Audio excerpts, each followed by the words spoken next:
PPT દેખાય છે? Okay, thank you. ચલો આગળ વધીએ છીએ કે આજે આપણે પહેલા દિવસે જોયું મધ્યકાલીન અને અર્વાચીન ગુજરાતી સાહિત્યની ભેદરેખા.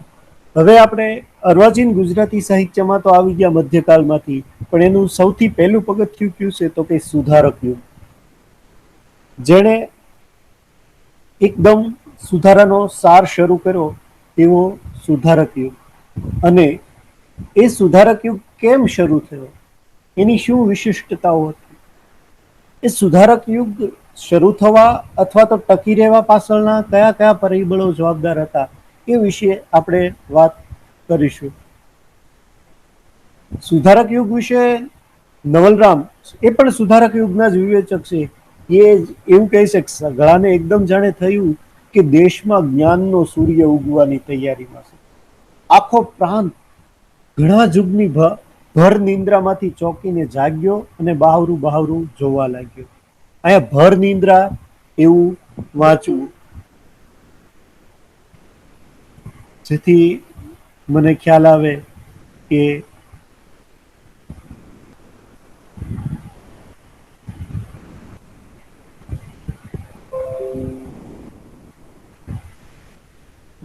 અને એટલે એને નવલરામ એવું કહે છે કે જાણે અત્યાર સુધી મધ્યકાળ સુધી બધા માણસો એકદમ સજાગ અથવા તો જાગૃત નહોતા, એક પ્રકારની ધાર્મિક ઊંઘમાં ઊંઘેલા હતા.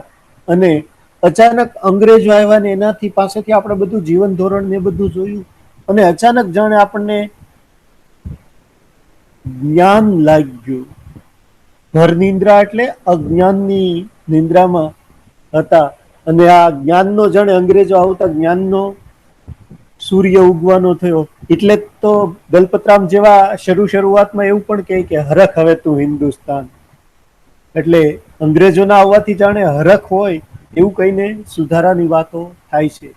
પણ કેવી તો કે એકદમ સભાનતા સાથેની નહીં, પણ એકદમ અચાનક જાગી ગયા હોય ને લાઈટો બાઈટો શરૂ, આપણે કેમ ઘરમાં હોય એને અચાનક જાગી જાય, મહેમાનો ચારે બાજુ આવીને બેસી ગયા હોય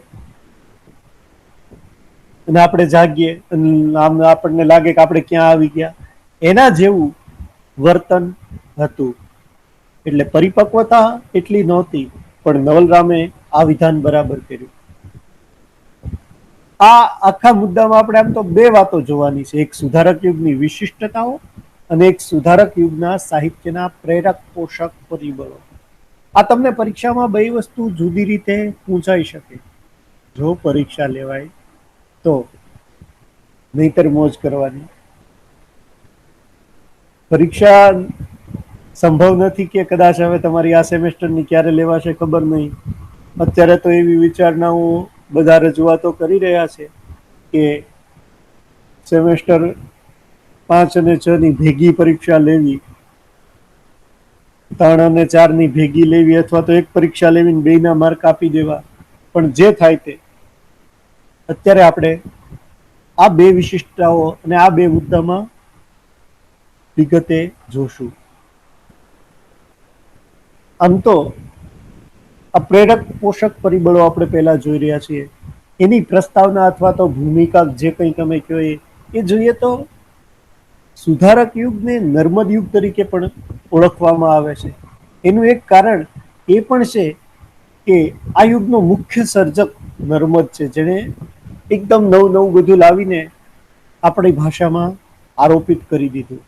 એટલે મધ્યકાલીન અને અર્વાચીન ગુજરાતી અને સુધારક યુગ બે જુદું છે, એ સમજી લો.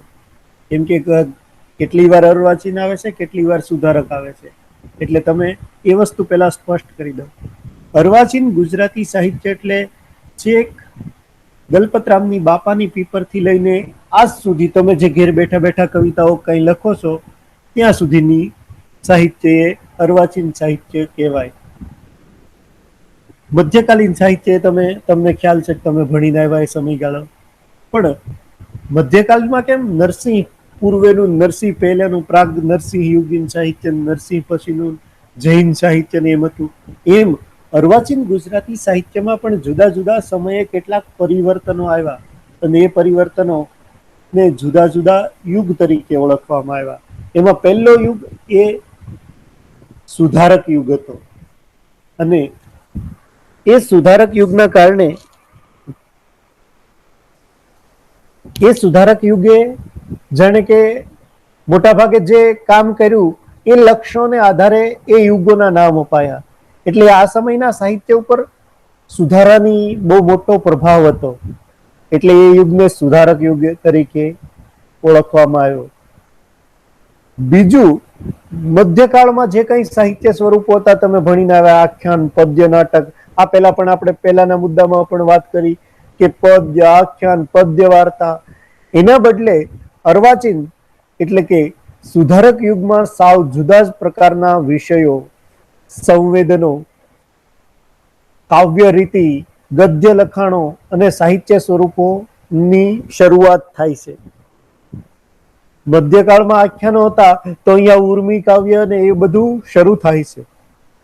નવા નવા સ્વરૂપોનો આરંભ થાય છે એમ પણ કહી શકાય. આ બધા માટે જવાબદાર શું હતું?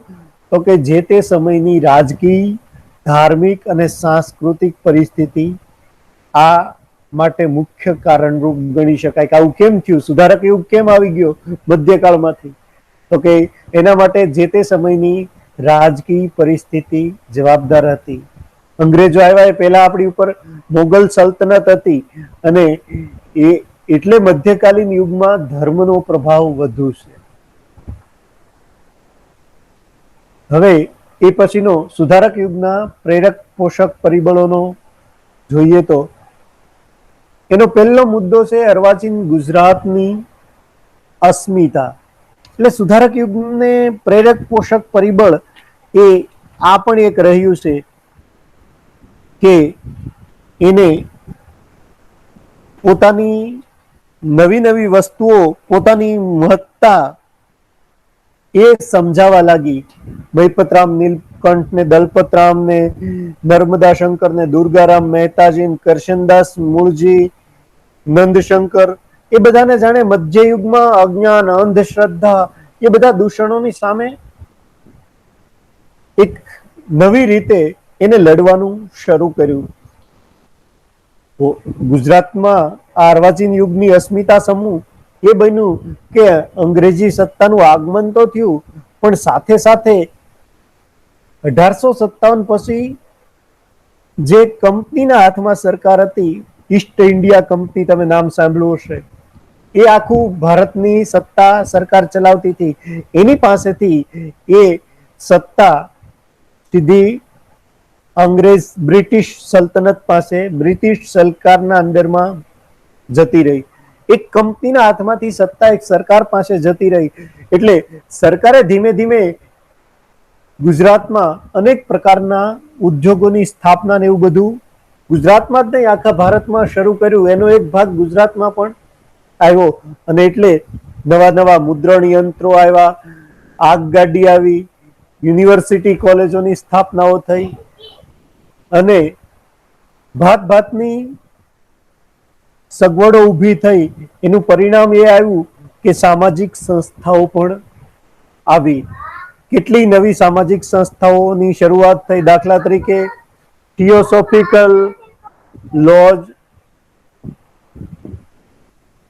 બુદ્ધિવર્ધક સભા, પ્રાર્થના સમાજ, આર્ય સમાજ, આવા બધી જુદી જુદી સામાજિક સંસ્થાઓનો આરંભ થયો અને જાણે ગુજરાતની અસ્મિતા સમૂહ અર્વાચીન યુગનું પ્રભાત ઉગ્યું એમ કહી શકાય. અને મોટા ભાગે દૂષણોની સામે આ બધા સર્જકોએ, આ યુગના સર્જકોએ જાણે એક આંદોલન રૂપે આરંભ કરેલો.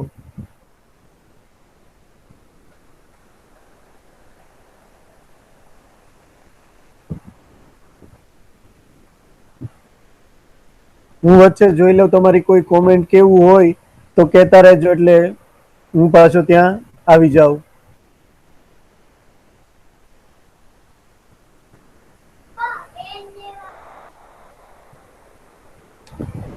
બીજો મુદ્દો, અંગ્રેજી શિક્ષણ અને સાહિત્ય.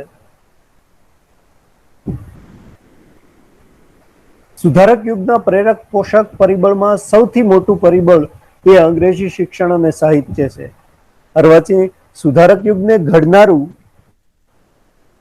જે પરિબળ અથવા પ્રેરક પોષક પરિબળ છે એ અંગ્રેજી શિક્ષણ પહેલું જે હતું એ ગુજરાતની અસ્મિતા હતી, બીજું આ અંગ્રેજી શિક્ષણ છે.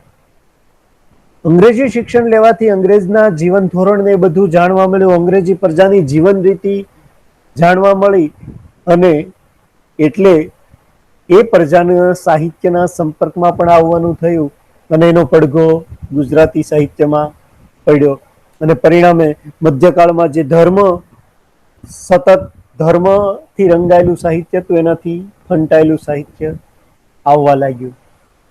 એમાં મહત્વની ઘટના એ પણ કહી શકાય, ઈસવીસન 1820માં બોમ્બે એજ્યુકેશન સોસાયટીની સ્થાપના થઈ.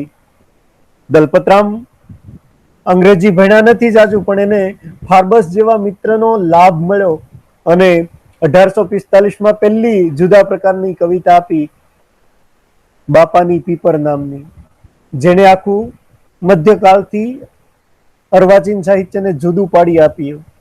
એટલે દલપતરામનો એ રીતે પહેલા સર્જનનો એક લાભ અથવા તો એક ઓળખ સમો ફોટો આપણી સામે ઉપસી આવે છે કે દલપતરામે ગુજરાતી સાહિત્યને મધ્યકાળના એક પ્રવાહમાંથી જાણે હળવેક દઈને ઉચકી અને બાજુના બીજા પ્રવાહમાં મૂકી આપ્યું.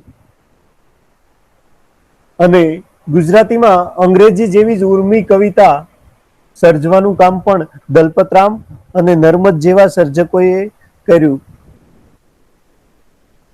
જેમાં હુન્નર ખાનની ચઢાઈ, હિન્દુઓની પડતી જેવું સાહિત્ય આવ્યું. ફાર્બસ વિરહ જેવી એકદમ તરુણ પ્રશસ્તિ પહેલી વાર દલપતરામ લઈ આવ્યા અને એ પણ કેવી તો કે અંગ્રેજી ઢબની હતી અને એટલે અંગ્રેજી શિક્ષણનો એ બહુ મોટો પ્રભાવ ગણી શકાય. એ પછી જુદા જુદા સ્વરૂપોની શરૂઆત થઈ જે મધ્યકાળમાં હતા જ નહીં અને અંગ્રેજી સાહિત્યમાં સ્વરૂપોનું ખેડાણ થતું હતું પણ ગુજરાતીમાં નહોતું થતું. ગુજરાતીમાં એના સ્વરૂપો પરંપરાગત મધ્યકાળના હતા એટલે અંગ્રેજી શિક્ષણ મળવાથી જુદા જુદા સ્વરૂપો, દાખલા તરીકે નર્મદે ગદ્ય નિબંધની શરૂઆત કરી, નવલરામે નર્મદે જ વિવેચનની પણ શરૂઆત જાણે અજાણે કરી દીધી, પણ આપણા પહેલા વિવેચક નવલરામ.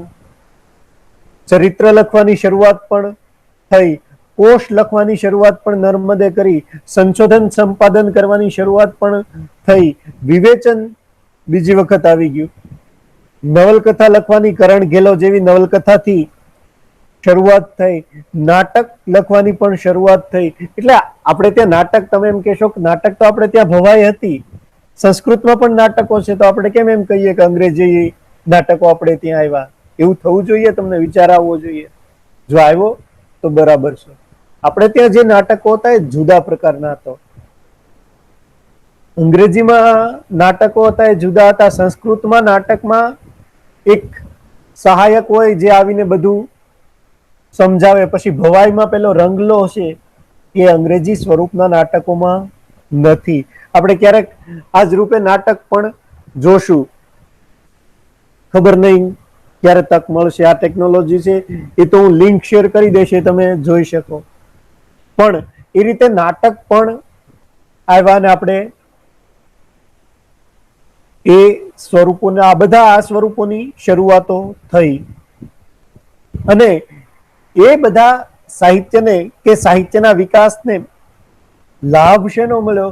તો કે મુદ્રણ યંત્ર આવ્યું અને નવા નવા ન્યૂઝપેપર, નર્મદે દાંડીઓ શરૂ કર્યું અને એમાં પોતે લખતો અને બીજાના લેખો પ્રગટ કરતો ને એ પછીથી મુદ્રણ યંત્ર હતું એટલે પુસ્તકો પણ પ્રગટ થવા લાગ્યા.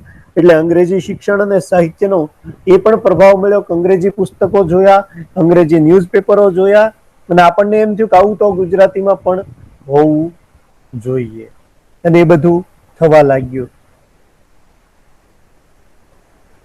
ત્યારબાદ છે પાશ્ચાત્ય સંસ્કૃતિનો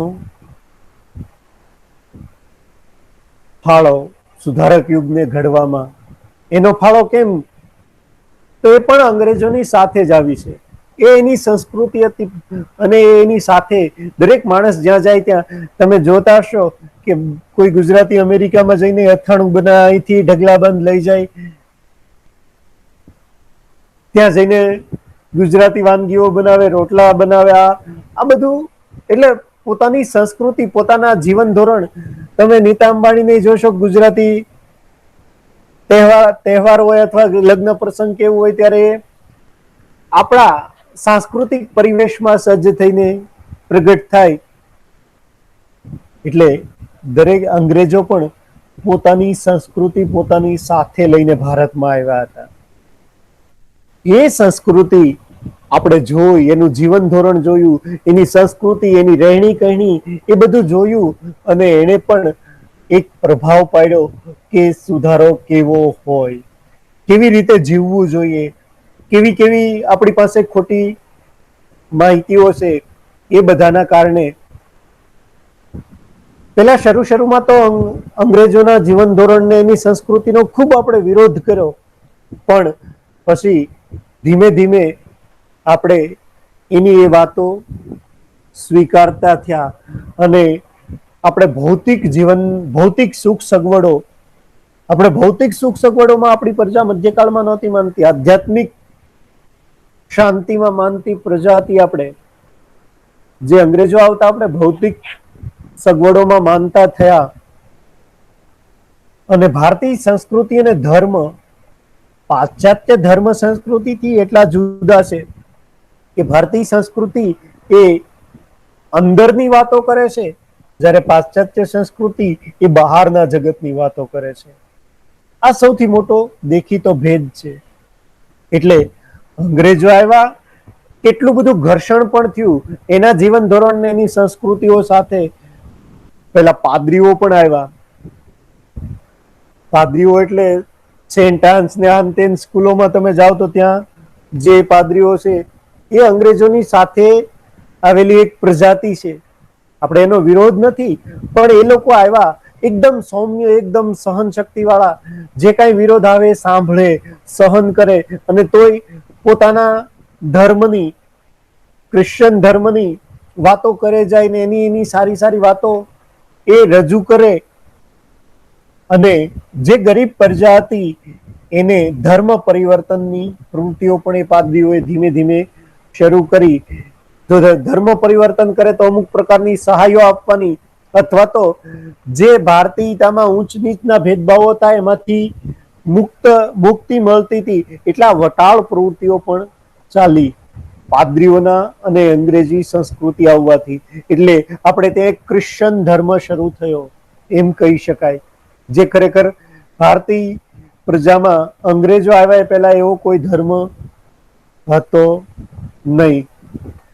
પણ આપણે પેલી સંસ્કૃતિમાં માનવા વાળા કે ચારે દિશાઓમાંથી શુભ અને સુંદર વિચારો મને પ્રાપ્ત થાઓ, એટલે આપણે એ ધર્મ પણ એવું જ નહીં કે ગરીબ પ્રજાએ જ, કાંત એવું તમે નામ સાંભળ્યું હશે, પૂર્વાલાપના સર્જક. નહીં સાંભળ્યું હોય તો હવે તમારે ભણવામાં પણ આવશે. એટલે કાંતે પણ ધર્મ, ક્રિશ્ચન ધર્મ, ખ્રિસ્તી ધર્મ અપનાવેલો અને બહુ બધો એનો વિરોધ થયો, જ્ઞાતિ બાર મુકાણા તેમ થયું. પછી અંતે ફરીવાર એ ધર્મ ત્યાગ કરવો પડ્યો. એટલે એ રીતે વટાળ પ્રવૃત્તિઓ પણ ચાલી. અને બીજું, પાશ્ચાત્ય સંસ્કૃતિનો એક અભિગમ હતો કે કોઈ પણ વસ્તુ તર્કથી જોવી. કોઈ ભૂવો એમ કે હું તમને એક મંત્રથી ગુમડું મટાડી દઉં તો પેલો કે ચલો મટાડી દો. એમ ન મટે, કે ઈલાજ વગર ન મટે, પેલા તર્કથી જોતા હતા. અને ભૂવો એક વખત મંત્ર કરે ન મટે તેમ કે પાછા કાલે આવજો, પાછા કાલે આવજો, હા બહુ અઘરું છે વળગણ, એમ કરીને 10 દિવસમાં તો આપોઆપે મટવાનું હોય અથવા માણસ મરવાનો હોય.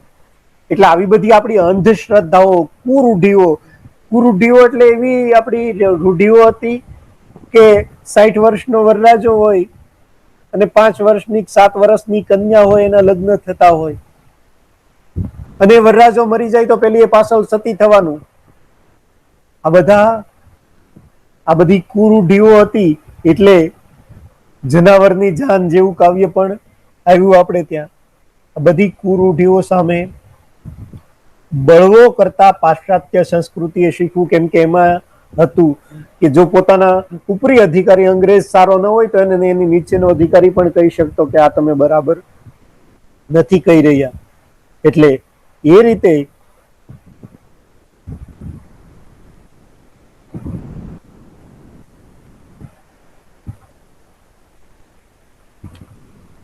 રીતે એને પાશ્ચાત્ય સંસ્કૃતિએ આપણી અંધશ્રદ્ધાને હચમચાવી નાખી, એમ કહી શકાય કે ડગમગાવી દીધી. અને બહુ મોટો એ સંસ્કૃતિનો પ્રભાવ પડ્યો. ખ્રિસ્તી ધર્મનો જેટલો પ્રભાવ પડ્યો એટલો જ અંગ્રેજોના જીવન ધોરણનો પ્રભાવ પડ્યો.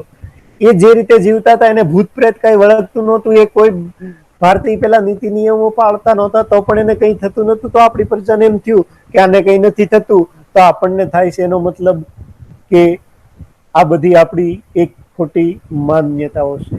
એટલે આપણે પણ પેલા અંગ્રેજોની જેમ વૈજ્ઞાનિક અભિગમ કે તર્કબદ્ધ જીવન જીવતા શીખ્યા. ત્યાર પછીનો મુદ્દો પ્રેરક પોષક પરિબળો પૂરા થયા. એમ કહી શકાય કે આ મુખ્ય 3 પ્રેરક પોષક પરિબળો હતા: પાશ્ચાત્ય સંસ્કૃતિ, અંગ્રેજી સાહિત્ય અને શિક્ષણ અને અર્વાચીન ગુજરાતની અસ્મિતા. આ 3 મુખ્ય પરિબળો હતા કે પ્રેરક પોષક પરિબળો હતા જેને સુધારક યુગના ઘડવામાં સૌથી મોટો ફાળો આપ્યો. તમને જે ન સમજાય તે તમે અહીંયા સાઈડમાં લખીને પણ, અથવા તમને એમ થાય કે ના તમારે બોલવું છે, બોલીને પ્રશ્ન રજૂ કરવો છે, તો પણ આપણે એ તક આપશું. ક્લાસરૂમ જેવું જ આ ક્લાસરૂમ થાય એવો પ્રયાસ કરશું. જો કંટાળી ન ગયા હોય તો આગળનો મુદ્દો એની વિશેષતાઓ જોઈએ. વિશેષતાઓ ઘણી છે એની.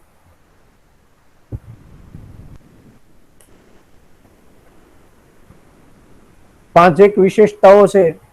આગળ ચલાવીએ.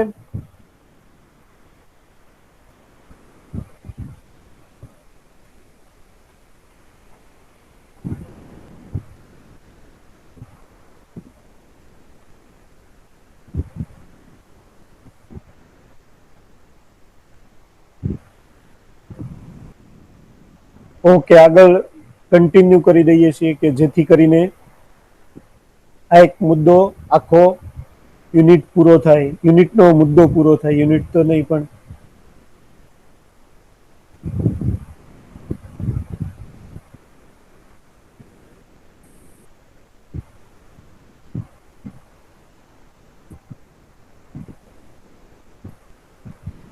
સુધારક યુગની લાક્ષણિકતાઓ અથવા વિશિષ્ટતાઓ.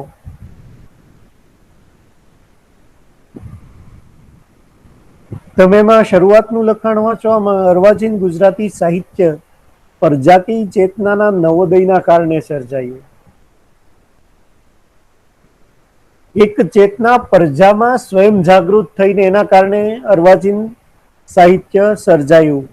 આરંભના સમયમાં અથવા આરંભના યુગમાં એટલે કે સુધારક યુગમાં સુધારો, સંસ્કાર બોધ, નવજાગૃતિ એ જ મુખ્ય હતું. કેમ કે એ યુગ મધ્યકાળની પેલી જડ માનસ જીવન ધોરણમાં પીસાતો હતો કે એનામાં પાર વિનાની કુરૂઢીઓ, કુરિવાજો, અંધશ્રદ્ધાઓ, વહેમો હતા. સતી પ્રથા, દૂધ પીતી કરવાના રિવાજો, એ બધું હતું.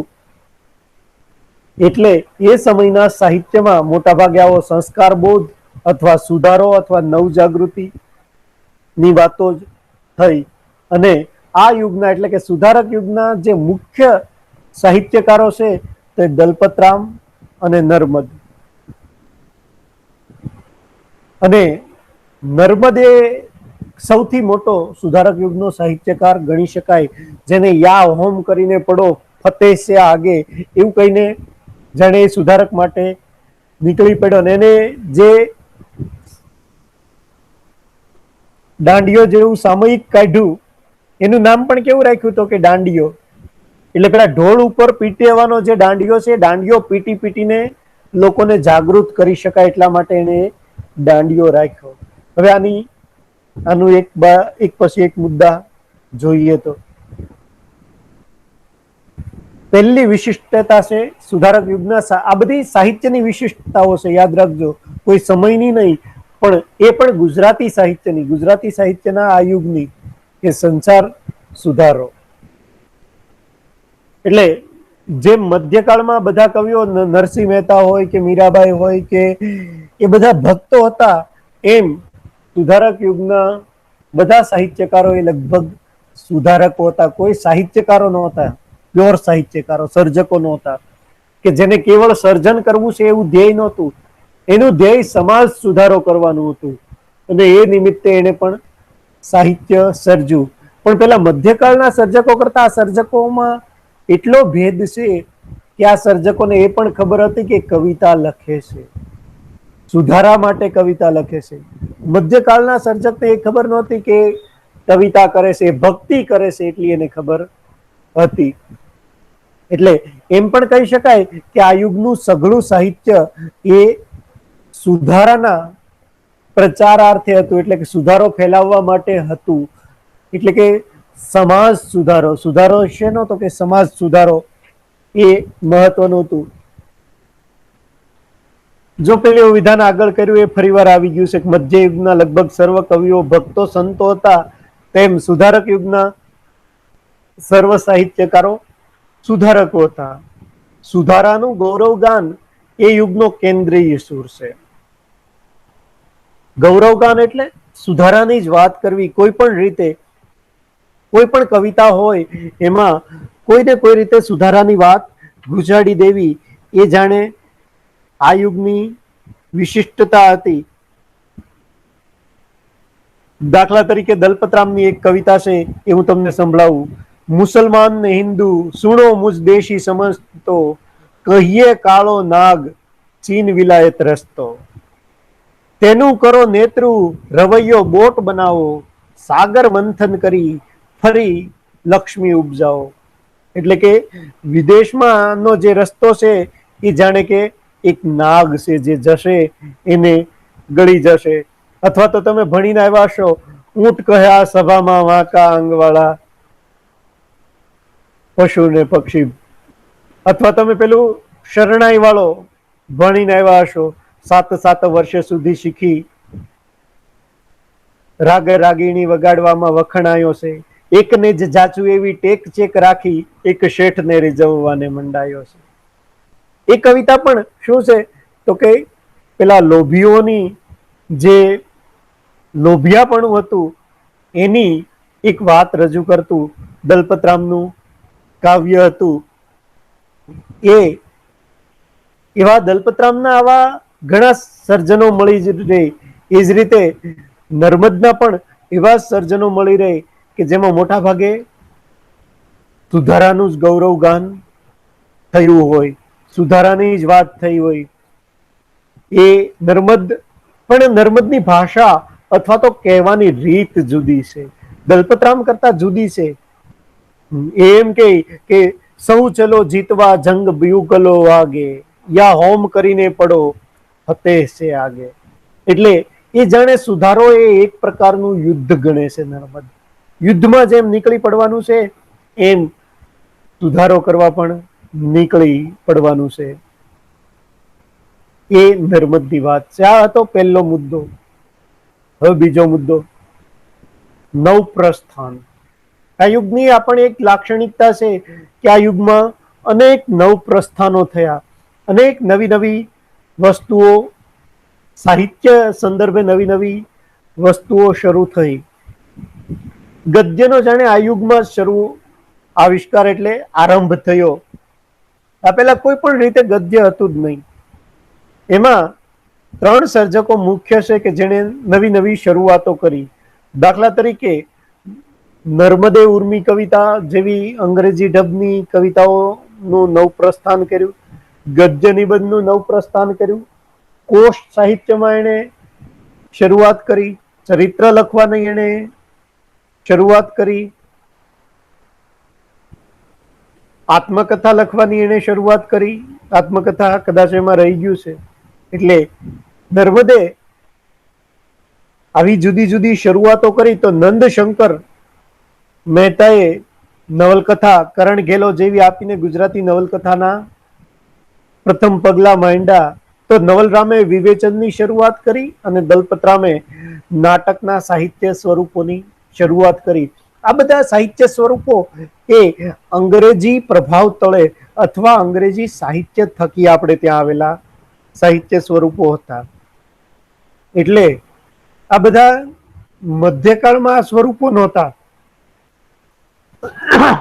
મધ્યકાળમાં જે સ્વરૂપો હતા એ થોડા જુદા પ્રકારના સ્વરૂપો હતા. એના બદલે સુધારક એટલે કે સુધારક યુગમાં આ બધા સાવ જુદા સાહિત્ય સ્વરૂપોની શરૂઆત થાય છે.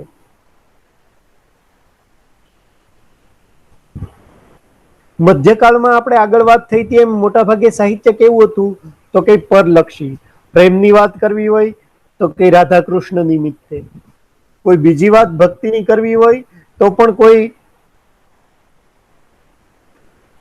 બીજા ધર્મ અથવા તો ધર્મ ના મુખ્ય જે પાત્ર છે એ નિમિત્તે, પછી કૃષ્ણ હોય, રામ હોય કે કોઈ બીજા રૂપે.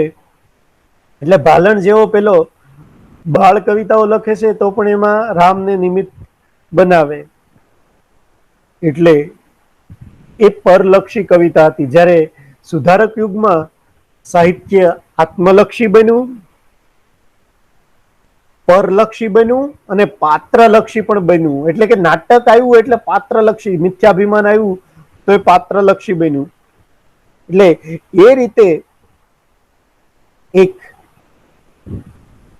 જુદી સાહિત્ય જે એક જ ગતિમાં જતું હતું એને બદલે એક સાથે ત્રણ પ્રવાહો, આપણે કેમ સિંગલ લેન રોડ હોય ને પછી 4 લેન થઈ જાય એમ સીધો રસ્તો પહોળો થઈ ગયો સાહિત્યનો.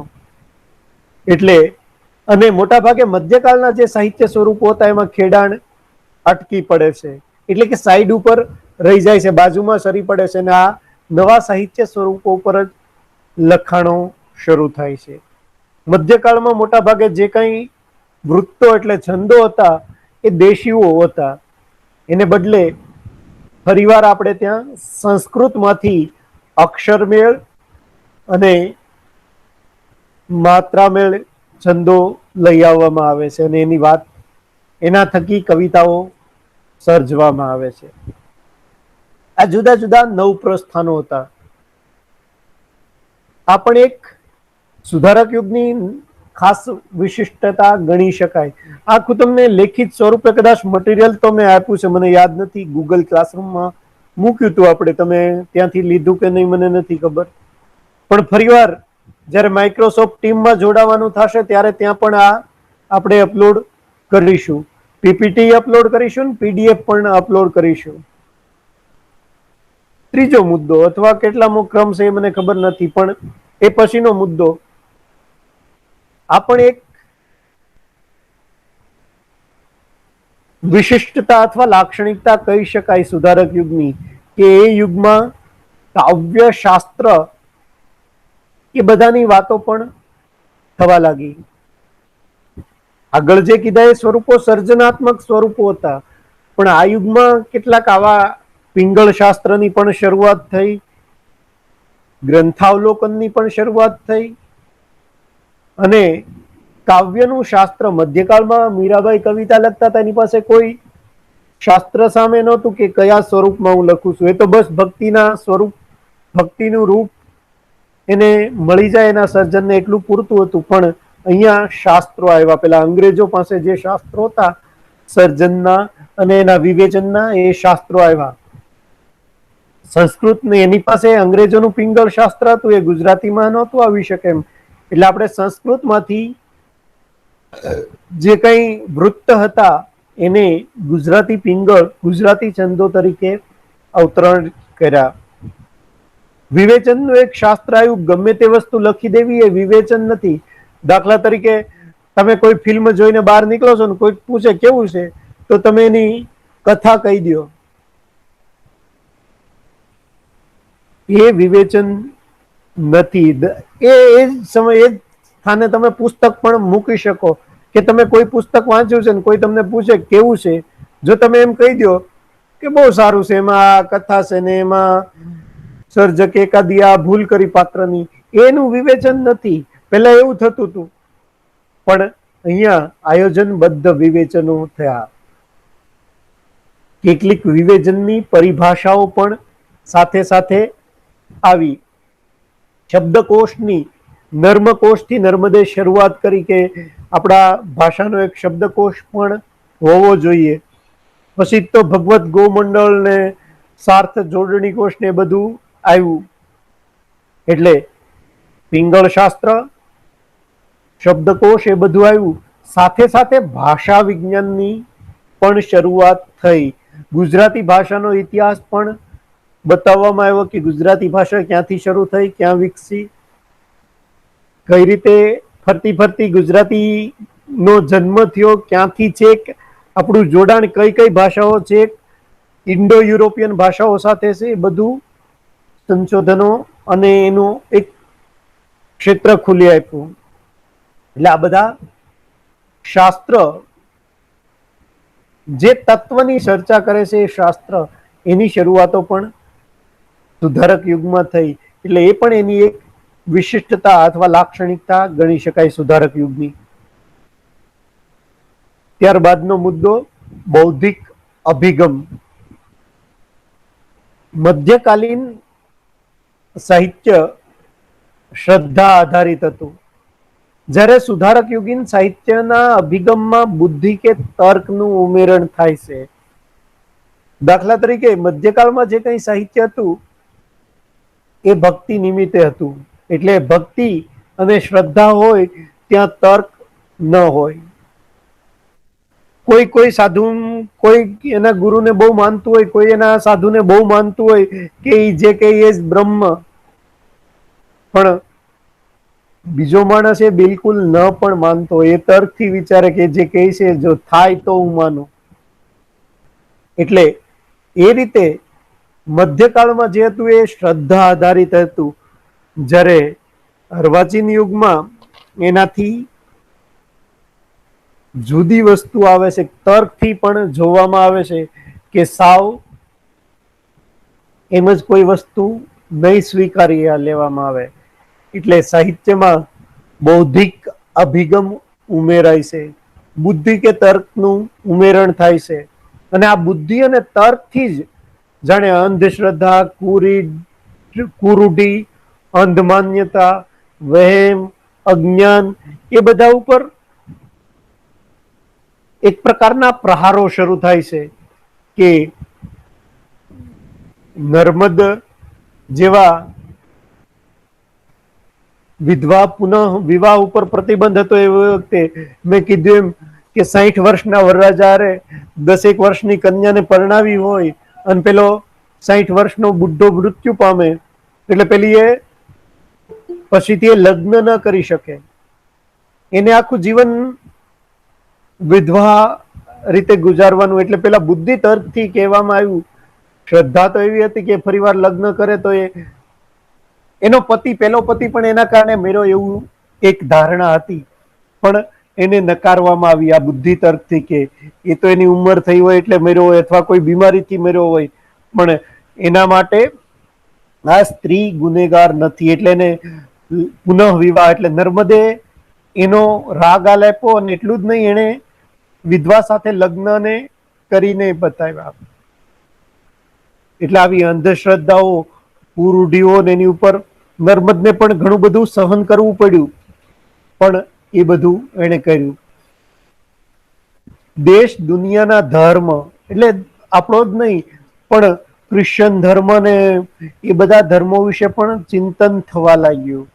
હિન્દુ ધર્મ અને એનું તત્વજ્ઞાન પણ બૌદ્ધિક રીતે વિચારાયું, અને શિક્ષણ અને ભૂગોળ, સમાજ વિદ્યા એ બધાના પુસ્તકો લખાવાનું શરૂ થયું.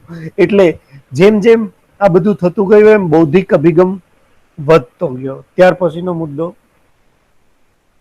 શુદ્ધ કલા દ્રષ્ટિનો અભાવ, આ પણ એક લાક્ષણિકતા, આની મર્યાદા પણ કહી શકાય સુધારક યુગની, કે એમાં શુદ્ધ કલા દ્રષ્ટિનો અભાવ હતો. મધ્યકાલીન સાહિત્યની જેમ, એટલે મધ્યકાળમાં સર્જકો એટલા સભાન નહોતા સાહિત્ય સર્જન પ્રત્યે. સુધારક યુગમાં સભાન હતા. સર્જકો પોતે કવિતા લખે છે તો કવિતા લખે છે, પણ એનો ધ્યેય પેલો સુધારાવાદી હતો, કે ઉત્તમ કવિતા સર્જવાનો નહોતો. એની પાસેથી એટલી કાવ્યશાસ્ત્રનો અભ્યાસ કરીને કવિતા લખતા નહોતા. નવા નવા વિષયો, નવા નવા સ્વરૂપો અને શૈલીના પ્રયોગો થયા, પણ ઉત્તમ કહી શકાય એવી કલાકૃતિ મળતી નથી. દાખલા તરીકે આપણને કોઈ પૂછે કે સારી નવલકથા, તો આપણે તરત કહીએ કે ભાઈ માનવીની ભવાઈ વાંચો. આપણે તરત કહીએ કે ભાઈ તમે આ નવલકથા વાંચો, ગુજરાતનો નાથ વાંચો, જય સોમનાથ વાંચો. આપણે બધી ઘણી બધી નવલકથાઓના નામ આપીએ પાર વિનાની, પણ આપણને કોઈ એમ કે આજ સુધીની ઉત્તમ કવિતાઓ 10-15, તો આપણે સુધારક યુગની ઉત્તમ કવિતાઓનો સમાવેશ સુધારક યુગની એક પણ કવિતામાં નથી થતો. ઇતિહાસની દ્રષ્ટિએ જોવામાં આવે તો કરવો પડે, નાટક, નવલકથા બધાનો. દાખલા તરીકે મહત્વની જે કૃતિઓ છે સુધારક યુગની, એ આ નીચે લખેલી છે: મિથ્યાભિમાન નાટક, કે વીરમતી, કે લલિતા. એ નાટકો છે. કે કરણ ગેલો જેવી નવલકથા એ સુધારક યુગની મહત્વની કૃતિઓ છે, પણ એ પણ સંપૂર્ણ કલાકૃતિ બનતી નથી. ક્યાંક ને ક્યાંક એમાં પેલા સુધારાઓ ઘૂસી જાય છે માણસ કોઈને કોઈ રીતે. કેન્દ્રબિંદુ સર્જક કૃતિને બદલે સુધારક કૃતિ બનીને રહી જાય છે. એમ જ એ જ મુદ્દામાં આગળ છે કે સુધારક યુગની કૃતિઓ મોટાભાગે ગુરુ સંમિત ઉપદેશ આપે છે. સાહિત્ય કેવું હોવું જોઈએ? તો કે કાંતા સંમિત ઉપદેશ કરનારું. સાહિત્યના કેટલાક લક્ષણો છે, એમાંનો એક લક્ષણ આ કાંતા સંમિત ઉપદેશ છે, જેને સંસ્કૃત હશે અને કદાચ આવ્યું હશે, ખબર નહીં, અથવા તમારે હવે ટીવાયમાં આવશે ખરું. કાંતા સંમિત ઉપદેશ સાહિત્યના ધ્યેયોમાં. કાંતા સંમિત ઉપદેશ શું છે? તો કે કાંતા એટલે પત્ની. પત્નીની જેમ ઉપદેશ કરનારું હોવું જોઈએ સાહિત્ય. પત્ની એ રીતે પોતાના પતિને ઉપદેશ આપે કે જેથી એને ખબર પણ નહીં કે પડે કે આ વસ્તુ સુધારવાની છે. જ્યારે ગુરુ ઉપદેશ આપે એ જુદો છે. ગુરુ એમ કે આમ ન કરતા, આમ ન કરતા, પણ પહેલી પત્ની જમતી વખતે પીરસતી જાય ને કહેતી જાય કે આવું આવું આપણે કરવું છે, આવું આવું કરવું છે, આવું આવું. એ ઉપદેશ જુદો છે. એટલે સુધારક યુગના સાહિત્યમાં એ નથી. સાહિત્યમાં ખરેખર કાંતા સંમિત ઉપદેશ હોવો જોઈએ, પણ સુધારક યુગના સાહિત્યમાં ગુરુ સંમિત ઉપદેશ છે. એટલે સુધારક યુગ વિશે આટલું આ પણ કહી શકાય, સુધારક યુગ એ સાધનાનો હતો, સિદ્ધિનો નહીં. એટલે મોટા ભાગે બધા સ્વરૂપોની સાધના થઈ, સિદ્ધિ પ્રાપ્ત નહીં થઈ. જેમ કે 2020નો યુગ આપણા માટે એક સાધનાનો યુગ છે, ટેકનોલોજી ઉપયોગ શીખવાનો. હું પણ ઘણી બધી, તમે જોડાવ ત્યારે તમારે પેલા અવાજો માટે ઘણી વાર પછી પાછું બહાર નીકળીને પાછા જોડાવ, પાછા બહાર નીકળો. એટલે એ રીતે આ આપણો સાધનાનો યુગ છે ટેકનોલોજી માટે, કે આપણે ટેકનોલોજી શીખવાની છે, પછી કંઈ આપણે આમાંથી નવી સિદ્ધિઓ પ્રાપ્ત કરીશું. ક્યાંથી ક્યાં જોડાઈ જાય છે બધી વાતો. પણ એ જ રીતે સુધારક યુગ હતો કે જુદા જુદા સાહિત્ય સ્વરૂપોને એને અવતારવાના હતા, એના પ્રયોગો કરવાના હતા, સિદ્ધિ ઉત્તમતા સિદ્ધ કરવાના નહોતા. શુદ્ધ સાહિત્ય કે સાહિત્ય કલાને ખાતર સાહિત્ય એવી સમજ જ નથી. જીવન, અને તે પણ જાહેર પ્રજા કી સુખ અને સમૃદ્ધિ માટેનું સાહિત્ય હતું, કે જાહેર જીવનમાં કેમ જીવીએ તો સારું કહેવાય એના માટેનું સાહિત્ય હતું. પછી સુધારક યુગના સાહિત્યમાં ભાવ, વિચાર કે કલ્પનાના ઉન્મેષ અને અભિવ્યક્તિનું સૌંદર્ય નથી. દાખલા તરીકે હું તમને નર્મદની કોઈ પંક્તિ સંભળાવું, પછી એક સર્જનાત્મક ગદ્ય કોને કહેવાય, જેમાં કોઈ ભાવ, વિચાર અને કલ્પનાનો ઉન્મેષ હોય અને અભિવ્યક્તિનું સૌંદર્ય હોય. પેલા આ બધું ન હોય એવી પંક્તિઓ સંભળાવું છું, એવું સંભળાવું છું.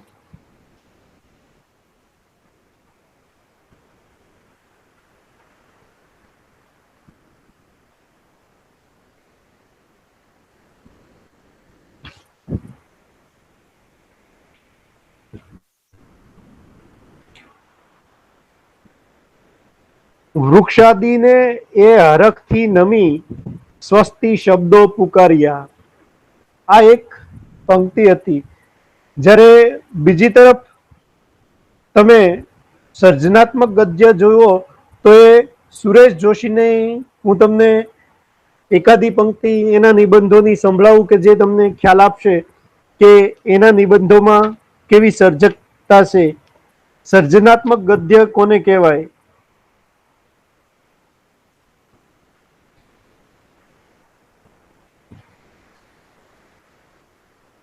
ઉડતા પંખીની પાંખમાંથી ખરતું પીંછું જોયું ને એણે હવામાં ખરતા ખરતા જે અદ્રશ્ય રેખાઓ આંકી તે વડે જાણે નિરાકાર ઈશ્વરનું જ ચિત્ર અંકાઈ ગયું. આ એક સર્જનાત્મક, જેમાં કશોક ઉન્મેષ છે, કશુંક નવું છે, એ ગદ્ય હતું.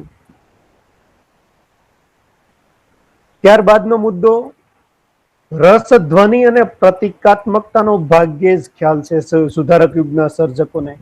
એટલે એનો ધ્વનિ જે હતો કે સુધારો લાવવો સમાજમાં, એને કોઈ સાહિત્ય કે સર્જનાત્મક ધ્વનિ પ્રગટાવવો નહોતો. એટલે એ ભાગ્યે જ એ તરફની સાધના કરે છે અને પ્રતિકાત્મકતા પ્રયોજે છે.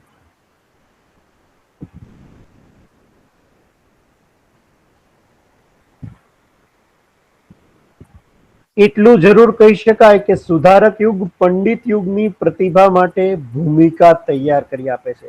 એટલે પંડિત યુગમાં જે જે સર્જન હતું એ બધું, જે સારું સર્જન થયું એના માટેનો એક પાયો એ સુધારક યુગે નાખી આપ્યો અને એના પર પંડિત યુગે આખી ઇમારત ધણી.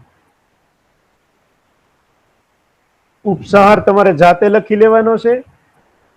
એટલે